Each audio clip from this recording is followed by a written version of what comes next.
Okay, today's video is gonna be like the last one, even though it is not confessional. I will just be going over a list of things that I wish I knew before I started to write, and this applies for fan fiction and general fiction. Okay, the, the first one. You will spend more time finding how not to say the thing than saying the thing. And what do I mean by this? I mean, good writing does not reveal everything. And I know that that sounds like generic advice, but there's a reason why it's said over and over and over. If you are writing fantasy, you don't want to come in and start explaining everything, dropping in like all the wars and all of the tension and stuff like that.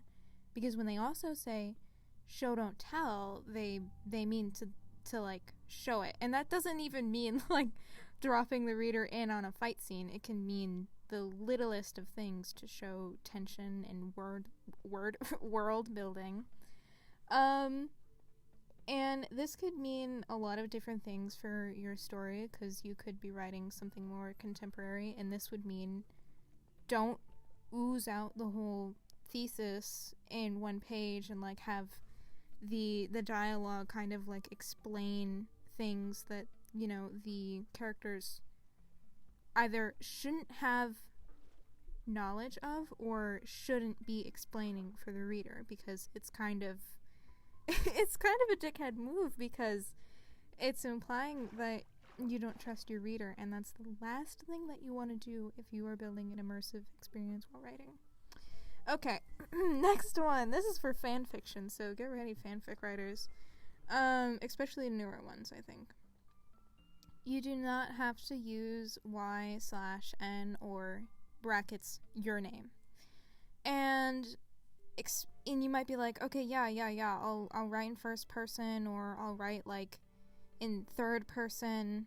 No, like, I mean, if you're writing in second person, you do not have to use that name. You can either choose to do a different name. For example, I used in my No I'm Not a Human fanfiction, I used Hostess as the name for the reader insert. And then in one that I wrote for for Cry of Fear, I didn't say her name at all. I just referred to her position as a tourist poet, and that was it. Nobody said her name. She didn't have a name. It was like Fight Club style, basically. And I think that this is also a really good exercise to see if you can write a vicarious insert properly, because if your character that is supposed to be the reader, or supposed to be a stand-in for the reader, anything like that, just a regular Joe or whatever, you shouldn't have to say that, you know, this is some regular guy, you know, or that this is your name. It should be able to read that way, and I think that that's a lot more immersive, because reading y/n, even if it's in capitals, even if it's just it dropped the slash, it can still read very clunky, and if you don't want to, you don't have to use that at all. And so that brings me on to my third point for fanfiction writers, because regular writers should know this. You don't have to write in third person or second person. You can have your y/n, if you choose to write that, or just drop the name entirely, you can have them write in first person. And I'll explain it like this. You are already going to be making a lot of choices for the reader anyway. It's okay if you try and write in a very vanilla voice for them, and it doesn't even have to be vanilla, especially if what you're writing is fantasy or very like other characters focused. Just as long as you keep a very like clear-headed and slightly biased narrator, it's gonna be an enjoyable experience. And obviously, doing this, some readers will take your reader insert as just an original character, and that's because it is, in a way. But I would say that slash readers are a original character inserts anyway, because they have the author's bias behind them, whether they did it on purpose or not. So just do whatever you want. It doesn't matter. Okay, what's the next point? Well, this one is like the first one. You don't have to explain it all right away. And I'll specify exactly what I mean by this, because I don't mean this like I meant the first one. I mean, what I catch myself doing on the page, especially if you're writing a story and you don't have it all figured out yet, sometimes when you come up with epiphanies on the page and you keep them there, it's, well, it breaks the immersion, because it's like, whoa, bro, you just had a eureka moment mid-page. I don't think you were supposed to reveal that. It's almost like you are exposing your story. Like, imagine you had the book and then you just, like, ripped off the spine and fucking showed us the ass crack of the book. That's basically what you do if you keep those epiphanies in there. And this could literally mean anything. Like, just anything that you figure out and you don't, like, basically muddle it a bit more and kind of sprinkle the revelations throughout the rest of your work, it's gonna read like epiphany mid scene, and it's gonna be, trust me, you don't want that. Alright, what else? Okay, this is a good one. It's okay to have odd habits, just as long as you understand why they are there. And by odd habits, I mean writing tics. Things you might be saying over and over. And I don't mean just like saying, for example, the word like eloquently, or, you know, just using a big word over and over and over and over. I mean like rhythmic writing. I reviewed this this prologue that my friend wrote, and what he kept doing was he kept emphasizing things with words like really, very, things like that, and it would happen towards the back end of his paragraphs. And what his paragraphs were also simultaneously doing was, once he had started with the big thing that was like blood or damage or whatever he was seeing on the house through the narrator's eyes, he would then narrow in on something small, like a film of dust or like a coffee stain, something like that. And I would classify that as a writing tic, and it can be really useful if you know how to use it properly, sparingly, and you know how to kind of reintroduce it over and over to make it feel, you know, interesting every single time. Okay, next point. I had to take a breather because I swear to God, it's like I did Adderall. I did not. I drank some coffee and then did some cardio. Alright, what is the next point? Researching will take up more time than writing, and this is probably something a lot of you guys don't want to hear.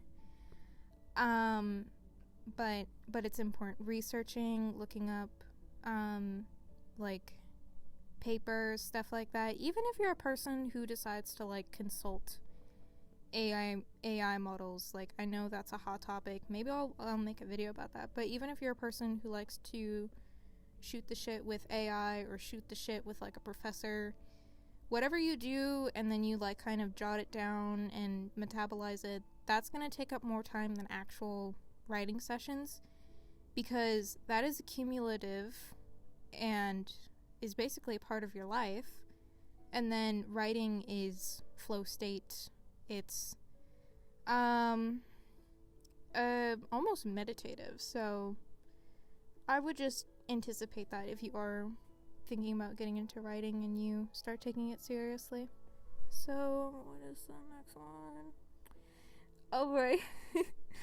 Okay, I know this one is a hot topic because I saw one that was like, do you have to have a favorite author, or do you have to read to be a writer? And here I say, reading will still be just as important as writing. And basically, think about it like this. you want to work out, you want to be a bodybuilder. You can't do that without eating the right things. You cannot have output without input. So you need to read, you need to examine prose, things like that. And don't even come in my comments and be like, oh, no, that's ableist. There was this guy, a quadruple amputee, who drove his car, shot his friend. That's not even joking. Oh my god. I don't want to hear it. Read a book. It's okay. You don't even have to read all of it. Just read something that inspires you. Read it over and over and over and over. Just read something. Okay. What is the next point? I swear, the divide between my alt channel and my main channel is like, on here, I'm on fucking, I don't know, like I've done a line, and then on the alt, it's like, I don't know, I fucking smoked a joint. Okay, what's next? Don't just look up don't even play. Oh my god. Hi, what I was trying to say was synonyms. Synonyms. I'm actually gonna cry. Do I not know how to say this word properly? This is so embarrassing. Synonyms. I'm gonna kill myself.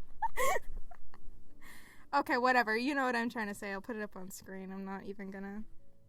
Okay.